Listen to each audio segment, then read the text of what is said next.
Welcome to another episode of Cutting Edge Health. We are here to be able to help you understand your options for knowing treatment and how to be able to get the best treatment possible. If we haven't met, I'm Dr. Orlando Landrum. I'm a physician that helps patients understand how to be able to heal physically or mentally and know the options that's going to be best for you. Today, we're talking about sacroiliac joint injection and how it's done and when should you consider it. So for those of you who haven't been exposed to an SI joint injection before, we're going to explain to you what's the anatomy, what is the actual injection and how it can be done in different manners, and why you might want to consider something like this. So let's take a step back. Let's get to the anatomy first, because then you can understand exactly where it is and how that might be able to be helpful. So taking a look at a picture, we can be able to see this area. It's the lower portion of the area of the pelvis. So there's the ilium and there's the sacrum. Hence the terminology SI joint, standing for sacrum and ilium. So if we were to take a look at a model to be able to kind of see this same thing, so we can get some degree of perspective, this can be able to kind of show us. So we're looking at a mini spine right here. Up top is the head and neck. Down low is where the pelvis happens to be. And the area that we're interested in is this region. So if we were to bring this in closer, we can be able to see the area of the aspect of the sacrum right here, and the ilium being out here. So when we turn this, we can see that similar type picture. We can see the aspect of the sacrum, and then we can see the ilium here with the joint basically lying within this area, this region right in here. So traditionally, when we do an injection, there's two different ways to do it. The most simplest way to do that injection is to say, oh, okay, we're going to place an injection right down here at this lower portion right here and get into that region, which seems like it should be uncomfortable. But the fact of the matter is, if you're looking at an injection that's going to give you pain relief compared to an epidural or a facet joint injection, a medial branch block, those type of things, this is one of the quickest, easiest, and best tolerated procedures from a patient's standpoint. So an SI joint is one of the things that you would do yourself a disservice for not considering it. And why do I say that? Because many times patients have a focus because of their docs that look at completely the aspect of the back. And they do multiple epidurals and they do these radial frequencies or ablations, otherwise known as burning of the nerves, which is really a misnomer, but we have other videos that talk about that. And then they sometimes end up getting surgery, whether it's a discectomy with a portion of the disc that's removed, or even worse yet, a fusion. And after all this, which is normally taking a number of months, if not years, they sometimes then find out they've gotten rods and screws in their back, only to know that it was missed in terms of looking at the SI joint, which, relatively speaking, in terms of doing the procedure, is probably about a 5 to 10 minute procedure, if that. And you could have had an understanding and saved yourself a lot of trouble. So I tell this to you as a physician that is hopefully being able to give patients their own knowledge base so they can be able to being able to be an advocate for yourself. This may be something that you want to discuss with your doc. Could SI joint be a problem? Traditionally, when you talk to other people that are outside of just traditional pain or interventional proceduralists, whether they are prolotherapists, regenerative medicine docs, or orthopedic or neurosurgeons, they really don't always focus on areas outside of the joint itself, which is kind of sometimes missing the, if you would, the forest for the trees. And sometimes we have to really kind of look. And in this video, we're going to talk about it a little bit further. So when we look at pictures, we can be able to see the posterior portion of the joint. And when we take a look at this joint, we can see in this pictorial representation a number of ligaments that crisscross this region. So comparatively, if we were to take a look and we said, okay, we got this area of the joint, how does that then kind of phase into this? What we see is that there's a number of ligaments that sit and basically crisscross this area in this region throughout. So coming back to that picture, why does this matter? Because those ligaments can have instability and they can cause the joint to be more apt to have problems and issues. We'll talk about potential treatments for that in another video. But at the end of the day, if those ligaments are not as secure as what we would want, what we'd hope for, it's like mooring a ship to dock. That means there's going to be loose and wiggle that's going to be there. And consequently, pain that's going to be associated with it. But we're going to talk about that in a sec. So when we take a look from the front, we can see those same ligaments, but a few others that are different. So what do I mean from the front? If we were to take this and then we were to basically turn this 180 degrees, we can see that there would be ligaments that sit within this region and here. which are very difficult to be able to deal with because those areas have elements of organs like the bladder and reproductive organs that sit in that area, in that region. So how can we be able to get a handle on what is going on? Well, a quick review of the literature shows there's a number of different things that can cause SI joint pain. It can be the joint itself, i.e. arthritis. It can be other things that can invade the joint. So things like malignancies or cancer. Trauma can affect it and disrupt it. And you can have infection issues. But then as you kind of been able to get a portion of understanding where I was leading with this, there can be things like ligamentous injury, bone fractures, myofascial pain that can result in having problems and issues. So how can we be able to understand this and be able to get this better? Well, one of the things that we can be able to know is that when we take a look at the joint, that we need a really full involved exam. And traditionally, you'll have someone feel that aspect of the joint, palpate it, have you do a number of different tests where you have pressure that's applied to it. So you have a pressure from the aspect of the back, a pressure from the side. And these are going to be tests like Faber's test, Gazlian test, Patrick's test, all those type of things. But at the end of the day, what we really want to be able to know is, can we get a better understanding? So sometimes we need to take a look above and below to identify, are these other areas from the back giving us a problem, or areas from the leg giving us a potential problem?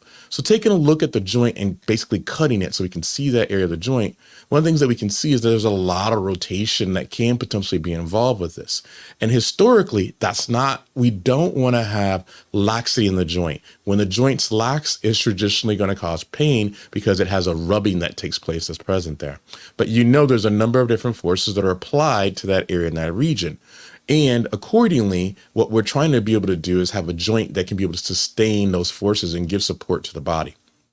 If we're to take a transverse look, meaning we're to cut straight across and look down, we can see the joint is not a straight line. You can see this area demarcated by 5, 8, and 6. And we can see these areas that go from the posterior to the anterior, meaning from the back to the front. And the joint has this tortuous route, almost like as if it was like the Grand Canyon, right? So it's not just a straight line. And so that brings up the point of, so is an SI joint always done the same? And no, it's not. So when we take a look at an SI joint, historically, the way that joint injection is done is by doing an injection from down below. But one of the other newer ways to do it is by doing an injection in the midline, so further up the portion of the joint. And one of the reasons for that is because you can get into regions that you otherwise wouldn't be able to get into. And we're going to show you a pictorial representation of what I mean by that. But sometimes getting to that area of the joint that has different constituents and components that are present there makes a difference. In addition, we also have to be cognizant of gender differences. So the joint itself and how that orientation of the pelvis is differs between males and females. And so we really need to be able to kind of take a look. At the end of the day, I guess many people would say is, yeah, okay, so we can get an SI joint injection, I get an epidural, and I can be able to source this out, right? No, you need to stop. You need to take a step back and understand the real depth of this if you really want to know your options for being able to understand how and when this is important to consider. So one of the things I alluded to is, what does that joint look like when we really kind of pare it down further? And one of the things that we see is that cut from that section, but there's two parts of the joint. On the right-hand side of the picture is this posterior joint that's fibrous. So that's the area that we get in if we're shallow. And if we come inferiorly, meaning coming from the bottom, the first type of technique, we can see a large portion of that. We're in that fibrous area. But the true weight-bearing area is deeper.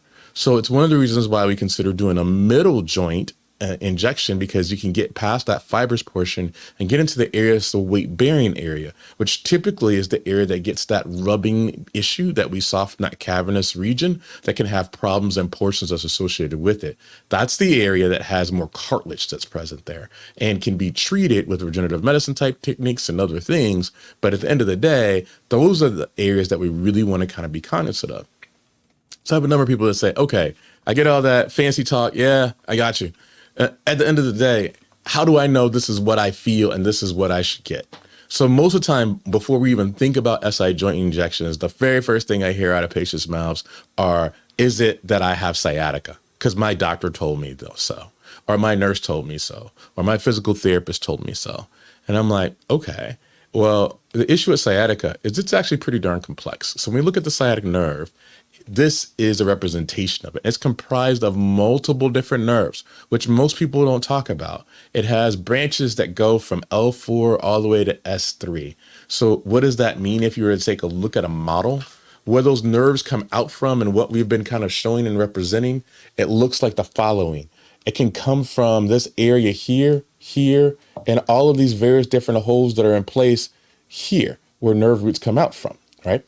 So when we think about those different nerves and how maybe it's not just one area, but multiple different areas that can contribute to that sciatica nerve, we think, okay, so what does it feel like? It's just pain that goes down the leg. Again, not so much. So if we were to take a look at the L4, we can see, and we take a look at the foot, we can see that it can run in a couple different ways. L4 is present in the anterior portion. L5, it can come towards the top portion and into the area of the toe. If we were to look at the back portion of the leg, we can be able to see the areas of S1 and S2, those nerves that are a little bit further down. Now it comes to the outside portion of the foot or the outside portion of the calf. And many of these things, people would say, okay, so that's what sciatica feels like, or if we're using fancy terms, lumbar radiculopathy feels like. So I'm sure the SI joint feels differently, right? It's not going to be the same. Yeah, okay. So this is what a traditional referral pattern can be for SI. And you can see that there's this representation that goes down the area of the leg, and it also hits portion of the component of the outside portion of the knee and components of the top portion of the calf. People are like, okay, well, that's different. So it doesn't necessarily equate. It was going all the way down into the legs and the foot and other things like that. Yeah, but no. So when we take a look in more articles and we get further understanding, one of the things that we see is that there's different types of patterns for different people, right? So we see that you can have a type A, a type B, a type C, a type D, type E. So there's a different representation of where this pain goes to and how it can be able to kind of either sit in one area or it can spread to the front. And all those things make it more complex. In addition, as I alluded to before, there's also muscles that are involved. And so these muscles are the following. Normally, when you talk to patients, we hear them frequently mention, either if they have an athletic trainer or physical therapist, the aspect of piriformis, which is this outlined by a red line that's present right here. But there is muscles just as important as the piriformis: gluteus minimus, gluteus medius, gluteus maximus. All these muscles can have laxity, they can have weakness, and sometimes those things are associated specifically with the areas of the nerve that normally innervates them, coming from L4, L3, L5. And if those nerves have a problem, then the muscle can be weak, which has nothing to do with the amount of activity that you've tried to be able to do. Concomitantly, when we look at the area of the joint, one of the things that we see is that it has nerve root exiting regions, so foramina, right? So what we can see is these little holes that are present, and these little holes have nerve roots that exit out from them, and they can cause challenges with the joint. Historically, as opposed to just doing a joint injection alone, there are times where we would consider doing a radio frequency, a burning of the nerves, even though that's not the appropriate terminology, but we'll talk about it later, in order to try to make the joint feel better. So concomitantly, if those nerve S1, S2, S3 was to have a problem or issue in addition to the joint, it's hard to sometimes be able to source whether it's the joint problem or whether it's the nerve problem. And finally, one of the things that we showed to begin with was this: the aspect of these multiple different ligaments and how they actually provide that degree of stability. And those ligaments themselves, when you look at it with further detail and study, can have referred pain. And one of the entities that really looked at that was Hackett-Lewis, that were able to see these different points that you can see all over the body, and the hip and the posterior thigh and the calf can all have issues that are associated with those various different ligaments that are present. So at the end of the day, when we talk about SI joint pain, it's one of the things to consider. Don't leave it out. If someone's evaluating back pain or leg pain, then there should be a conversation about the SI joint, because from a patient's standpoint, it's simple, it's easy to do, but then there's a way to be able to try to get a better sense. Is it the joint? Is it the ligaments? Is it the muscle? Is it the nerves that are coming from it? And exactly what portion of the joint was injected? Was it the inferior portion, meaning down from below, closer to the legs? Or was it the midpoint that may have been able to get you into the area where the actual cartilages exist? It's not always that you have to do one versus another, but you do need to have an understanding of what's being done and why. And you can be your best advocate. So hopefully this provided you some value. If it did, please hit the like button. If you are interested in learning more about videos like this, hopefully hit the subscribe button. For those of you who stayed to the end, one of the things I would tell you that you want to tune into a video is one that looks at what should you do before an epidural. Maybe it's an SI joint injection, maybe it's something else. Hopefully you will tune in and find out. Thank you so much. And hopefully you have a fantastic day and you find a way to be able to know your options so you can punch pain in the face, whether it's physical or mental, and get back to leading the life you deserve.